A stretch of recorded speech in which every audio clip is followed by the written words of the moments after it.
In this problem, I'm asked to find the new amount. I have 70 meters increased by 80%. I'm going to work through this quickly.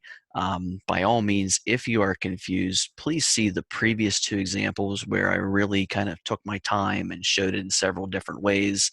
In this one, I'm going to kind of do this the quick way. So if we increase by 80%, realize that's adding 80%. Well, I started with having 100%. That's always my starting point.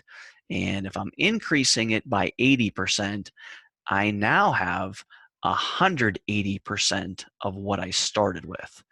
So if I just find what is 180% of 70, that's going to give me my new amount, 180% of 70. So here we'll put new amount here. In decimal form, this is going to be 1.8 times 70.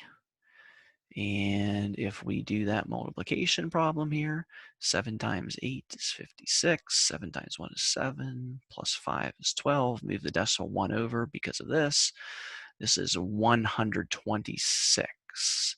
And make sure you include the units there. This is in meters. 126 meters. If you don't like the 80%, you can do this in 2 steps. If you're increasing by 80%, you can work with it as an increase. You can say, okay, what is 80% of 70? What is 0.8 times 70? And 0.8 times 70, 8 times 0 is 0. 8 times 7 is 56. Move this decimal 1 over. 80% of 70 would be 56.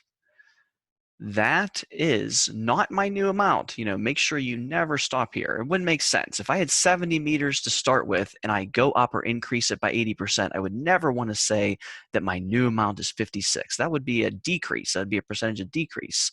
So this is the amount increased. So I started with 70, I added 56 to it, and I ended with 126 meters. You could also use a proportion to do this, but I'm not going to do that in this video.